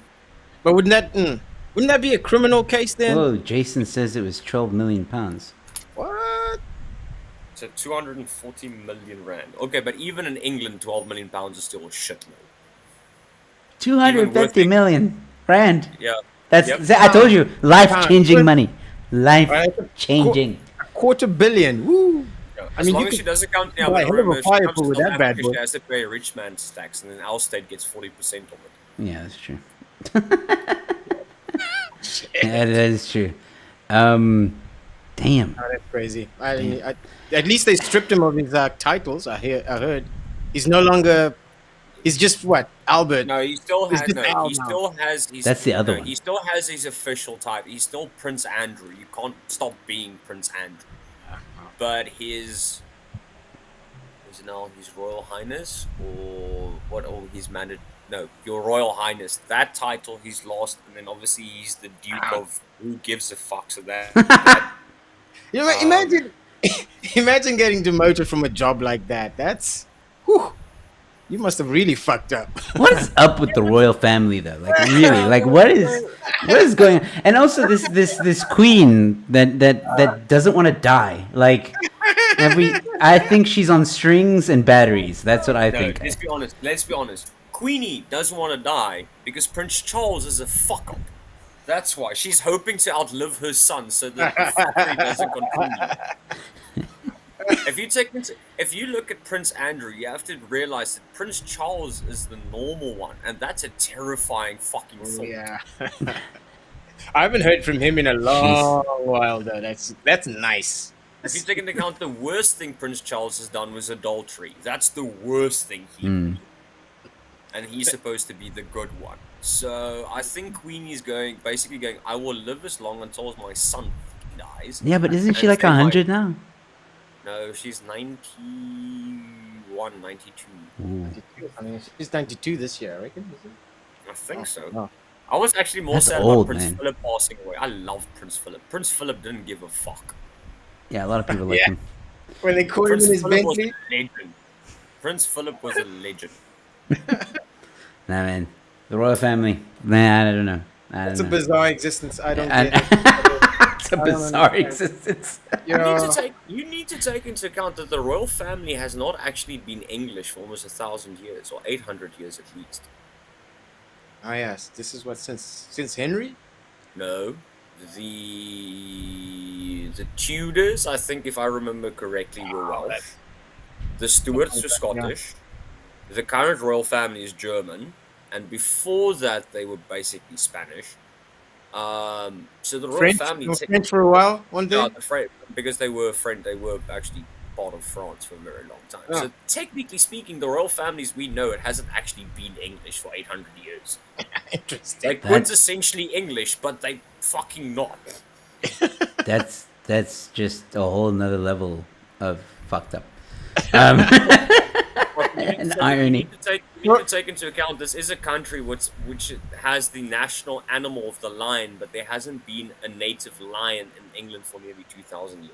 Doesn't that just kind of explain everything? Yeah. Okay. The ultimate on the other hand- appropriators. Yeah. On the other hand, Scotland's national animal is the unicorn. Oh, Oh yeah, I've heard of that. I'm surprised it's not the Loch Ness monster. No, that's only on Sundays. Nah, okay, cool. So we've spoken about 3D guns. We've spoken about the royal family. We spoke about Netflix. Spoke about a lot of things. CPS. Yeah. Let's change gears here. And I don't know, man. Like, how's things looking on the comedy scene, Peter? Are things picking up? Champion. They are. Oh, quite a ton of gigs are popping up all over town. A lot of sort of comedy nights. There's like 2 happening in the CBD right now. I know there's a few in the burbs. So I'm pretty excited. A lot of action happening. It hasn't been this much stand up in the city for at least 36 months. I Yeah. think the last time it was this kind of choco block was maybe 2018 or 2019 Arse End. Yeah, so I'm pretty excited. I haven't really heard much though. I've seen a few. I know Pius has a few shows or whatever. I've got an open mic night coming up, which you're going to headline, and hopefully Macau will be at too. But I haven't heard much of anyone else. Have you, Peter? Have you told anyone about the open mic night that I'm running? Yeah, I'm telling everybody, like, what, 2nd April, let's get it. There's quite a few people in the area interested, so yeah. Awesome. You should come through, Mikhail. Just need to double check that weekend. All right. I'll try my utmost best. We're not going to see The him. reason, no. The reason is we always go visit the missus' parents at the end of each month. I just need to make sure it's not on that weekend. Okay. Yeah, well, this is That the is- first weekend of March. Yeah, I just need to double check whether we're going through, because we always do go through. I just want to make sure, is it that weekend we're going through or not? Okay. So No I worries. just need to double check. Okay, Peter will be there. I hope he will Yeah, I'll be there. Yeah, I'll be there. Has Bevan confirmed yet? I think Not Bevan yet. said he was interested. He's gonna try. Yeah, he's gonna try. So it'll be fun. I am holding slots for you guys, but I will need confirmation on the week. Yeah. Sweet. How many other comedians have you had that have confirmed so far? I said there were 6 slots left, so 4. Oh, all right. That's So that's excluding. That's excluding you and Bevan. Yeah. So yeah, and Yeah, I'm excited about it. new names. I haven't really heard of, except for one. Yeah, I that's haven't heard another of thing before. I've noticed. There's quite a few like new comedians doing it. Funny dudes, actually, funny people. Like, Yes. I'm excited. Check out this Duas Peter Sawanga. Always commenting on my shit. Who's that guy? He's at least promoting your show. You need to give that guy some props. He's not Must I give him a super chat? Is that what you're gonna say? Spread the love. Well, ladies and gentlemen, you might notice Peter's wearing a very interesting shirt there. You can get merchandise of the Say What line is on Rebel still, and you can get some other designs, very cool designs. Please go check out rebelstorestoday.com. A link is in the description, ladies and gentlemen. So please, if you like Peter's shirt, pull get up. yourself one. Yeah, look at that. I will not sit here. I will not. This is after your shit talking, Mikhail. I have not yet begun. Yeah. All right. So, I'm glad to hear that things are picking up again. Yeah. Yeah. I haven't decided yet when I'll come through. I don't know, man. I don't like town anymore. I gotta be honest. I just don't. I don't like going to town. Fair enough. Look, come down here with a purpose rather than just casually. You know, you don't want to get eaten alive. It's the den of iniquity out down here. No, I'm actually thinking of just. I think what I'm gonna do, right, is I'll probably only let you or Bevan know, and Mikhail, but Perfect. Mikhail's not really gonna join. And I'll tell you, like, let me Okay. know. Like, I'll probably message you at some point this year, and I'll say, dude, this coming week, what gigs are there? You'll tell me Okay. X, Y, and Z, and then I'll say, okay, cool, come with me. I'll join for whatever one that I'm available for, and then I won't even go on the lineup. I'll silently. You mustn't tell anyone. You mustn't tell anyone. I will silently go to that gig and just appear like a dark knight from the You're ashes. gonna ninja bomb in, then ninja bomb out. Yeah. I'm not even gonna go on the lineup. I'm just gonna watch. I'm not even. Yeah. I don't. Okay, firstly, I don't like Cape Town to start off with. But that's As a city. So I don't really think I'd be inclined to do a gig in Cape Town again. There are a lot of people. There are obviously a lot of people that do stand-up comedy saying, "Yeah, but it hinders your No progress." bullshit. Not the I have a new outlook on life from gigging with a legend. And here's the thing, Mikhail. I love Somerset West. Like, Somerset West crowds are freaking awesome. But here's the other thing. When you gig for a crowd that wants to watch stand-up comedy, you can be almost any comic and you'll be fine. Almost. Yeah, any. Notice no. how I said almost any. And those are the kind of gigs I want to do. These Cape Town open mic nights are like, they're fun and they're good. People need to do them. Yes, if you're young and you need to go out, you need to get practice, you need to do all that stuff. I 100% agree with that.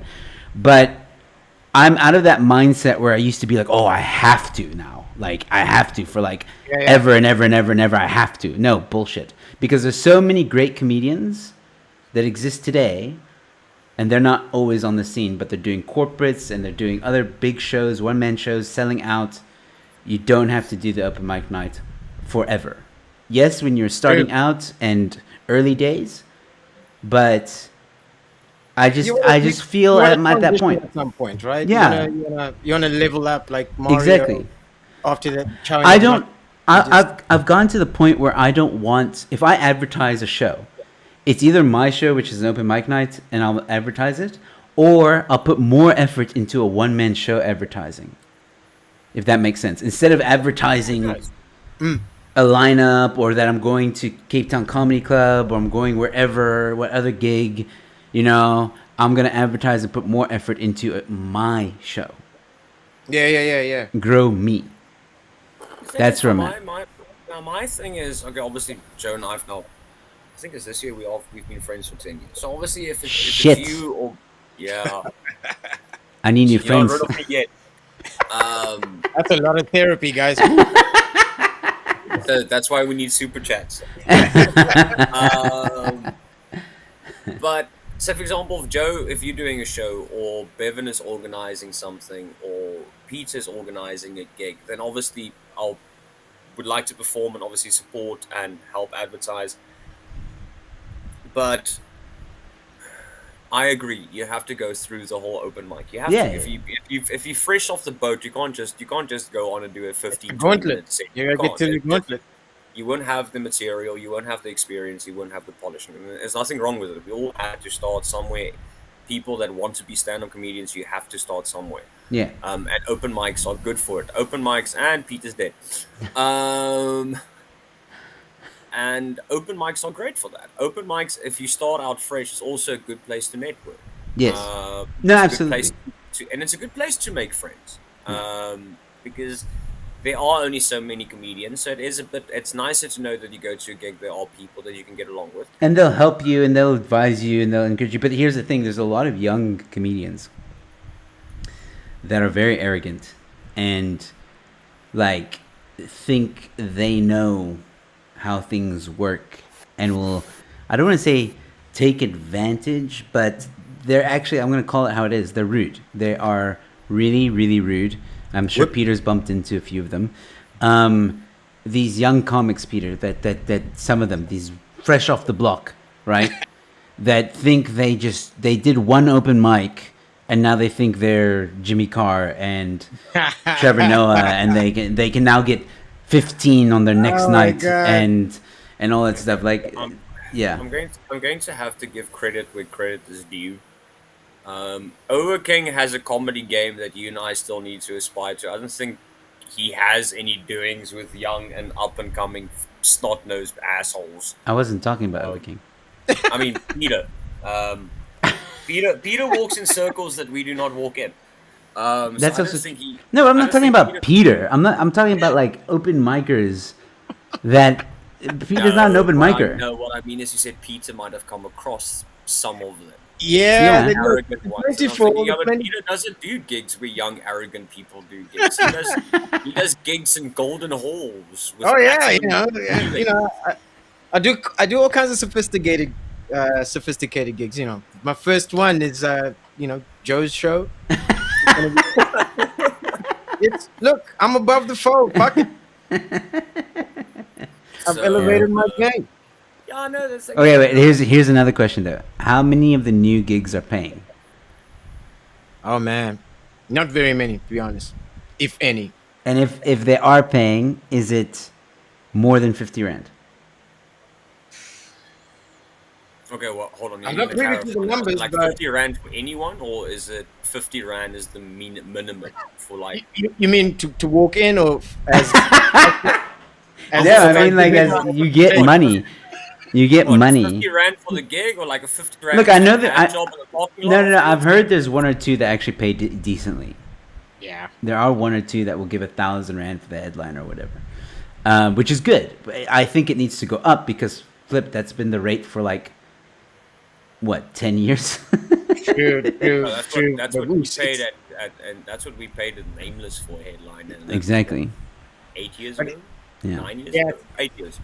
It's going to be tough to argue that these days, I think. Well, maybe because I'm not a salesman, but after the calamity we've had, these restaurants barely open. Yeah, well, I know that restaurants are finding it difficult now because of the whole regulations as well. Like, there's a certain amount, and you can't always be full house. So I understand that. Okay. So yeah, I'm not saying that. I'm saying that if you can pay comics, because we're seeing that there are one or two gigs that can pay comics a grand, right? Yeah.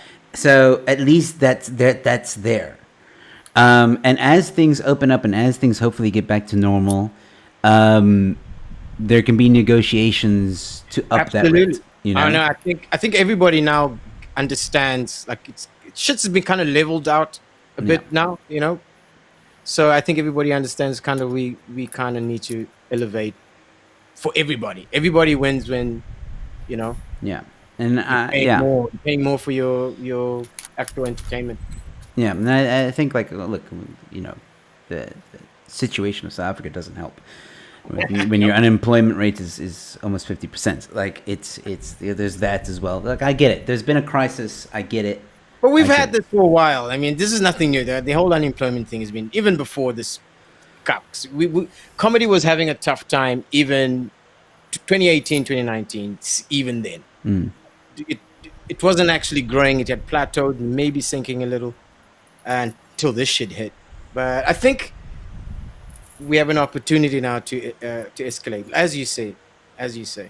Oh. Yeah, well, I And encourage anyone and everyone that's organizing gigs, like just do it and do it right. And if you can't pay, like, work towards paying comics. And if you're doing an open mic yeah, night, if you're doing an open mic night, operate it as such. You know, don't and the people will advertise. respond. Yeah, The people will respond. don't advertise it's like a premium show, and then you have open micers, and Is you that? know, yeah, like that's not. And then you have open micers hosting the show as well.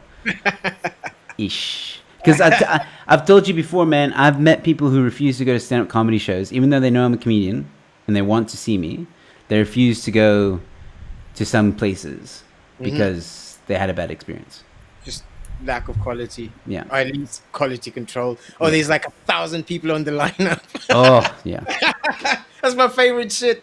20-man deep lineup. Everybody doing 5 minutes each. 20 and 5 is okay.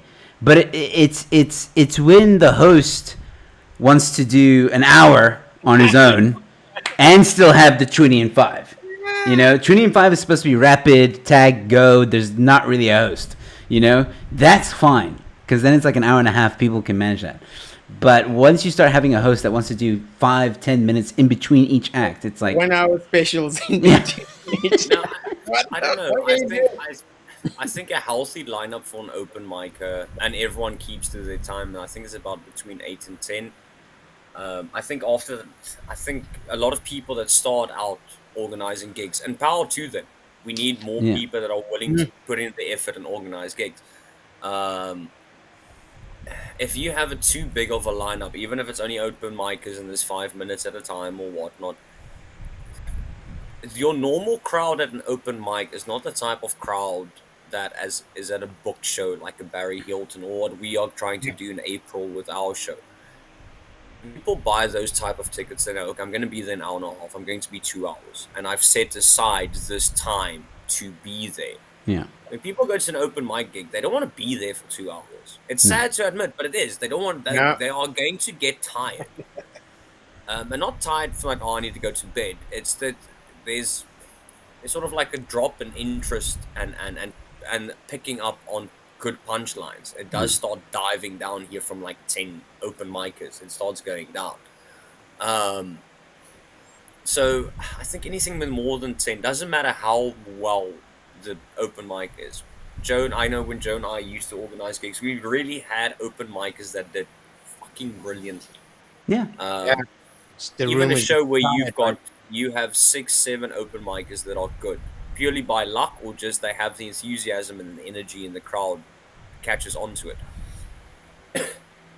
They're still going to get tired after 10. It's just because that's not really what they wanted. They want to have 50 minutes, maybe an hour, and that's it. And then they want to continue either their evening at the place and continue socializing with people, or they want to go home. Yeah. So yeah, I think massive lineups are a bit heavy. Also, like with an open mic night, I get that some comics want to advertise like, oh, come see the best comics to get people in. But if you advertise it correctly with an open mic night and create the culture that you're gonna see new guys and you might see the future successful comedian, you know, you would have started at this venue, you know, and create that culture of creativity and giving people chances and having fun with that culture. I think that will be something, a foundation that will help the gig last forever, because people will come with that expectation. I know I'm going to see newbies, and obviously you sprinkle a few good guys in there that are trying new material, and they know, okay, cool, it's becoming like a comedy hotspot, which is how Armchair has kind of become, you know. And to create that culture, one, the comics need to also support it, and number two, the people need to be sold for what it actually is, so that the people who expect to see that can tell other people, either I went to a comedy night, it was an open mic night, and there were some good comics and I wouldn't mind going again, or, you know what, I want to try it next time. Right. That's the culture you need to build for an open mic night. You gotta have that bring backedness. Yeah. And that's how I'm gonna end the show, ladies and gentlemen. We've gone overtime once again. Always going overtime with you guys. Relax. But thank you guys so much for watching. We had quite a good viewership tonight, so thank you guys so much for tuning in and giving the comments and engaging with us. Very old school late night chat. I like it a lot. Maybe Yeah, this next is time, fun, man. maybe next Fun. time I'll reduce the videos of TikTok. I'll just find some really good ones, like 2 or 3, and then we'll just talk cock for the rest of the evening. Yeah, the thing is, it's nice to have a little response on the TikToks. It is, but it sometimes feels that it becomes sort of like a say what. Yeah. Just with. Yeah. Where we've covered quite a few topics and we've still found ways to make fun of something and put punchlines in. So We did our job, man, but we just didn't get any super chats tonight. But it's okay. I got one you asshole. earlier. Yeah, but that was for me, not for you guys. During this show, so it's fine. Okay, cool. Expropriating again. Okay, so I'm just kidding. Ladies and gentlemen. Appropriation means we gave you a choice. Julius would disagree with you. All right, so cool, guys. Anything you want to say in closing? Obviously, ladies and gentlemen, tickets are now available. 2nd of April. Go get them now. Link in the description. Yeah. Tickets only available on Quicket, and yes, it is 300 Rand a ticket. But if you book a table, you get 10% discount. You get more discount, or it's 10% discount if you book a table, and depending on the table, you get 10%. But yeah, book a table. It comes with a meal and a drink as well. An entry to the show. It's going to be late night chat mixed with mixed with some stand-up comedy. It's a variety show as well. So come and have some fun with us. And if you can't make it, if you're in Joburg or any other parts of South Africa or the world and you're watching, you can buy tickets for online streaming, ladies and gentlemen. So there's options. Yeah, we'll be straight. It will be for those that can't make it out of Gauteng or the Free State, wherever you guys are that is in the Western Cape, you can't make it through. It will be streamed at exactly the same time as the live show. So we can't guarantee, but we are trying to figure out a way for the live streamers also still to be able to interact with us like you guys do now in the comment section. There's still a bit of technical things above most of our pay grades that we need to sort out, but we're trying to have you guys be able to interact as much as possible as the live audience as well. So it won't just purely you be sitting there watching. There will still be, hopefully, an element of you guys being much more part of it than just purely watching the stream. Yeah, absolutely. So the guys that can't make it, please don't worry. There is an element where you can watch and still be part of it. We just need to figure out with the company how we're going to do it, because obviously they've got the technical prowess, but that's the idea. We want the people streaming it to be almost as interactive with us as the people that are live. Yeah. With regards to that, book a table and you book get a table, you get 10%. Yeah, exactly. I just said, book a table, you get 10% off, man. And all you have to do is just get 4 people together. You each like Tracy, get 3 other people, right? They pay you, right? And then you get the 10% off, right? You just book the table, you get 10% off. That's yeah, because we worked it out. We did some quick maths here. It works out to about almost 270 per person if you do a table. Yeah. So and you get a meal and you get a drink. Like, come on, guys. Behave. That is the idea. We are trying to figure out if we can put up a screen with a comment section. And obviously, we'll call out comments. Never too far. Yeah, that's the idea. We want to be able to have the comment section also give Ober King shit about his massive forehead. You know what we could do though? We could use Ober King's head as the. Hey, the projector. Then we have to pay him. Oh yeah, there's that. Because that on the equipment rental. So. All right, well, ladies and gentlemen, hopefully Bevan and Ober King will join us next week. Next week it is Say What, where comedians roast the headlines. So thank you so much once again for tuning in. Peter, thank you so much for joining me. Mikhail, thank you so much for joining me. And ladies and gentlemen, stay safe, be kind to one another, and we'll see you at the next one. Cheers. Alles loop recht, altijd recht, Toyota.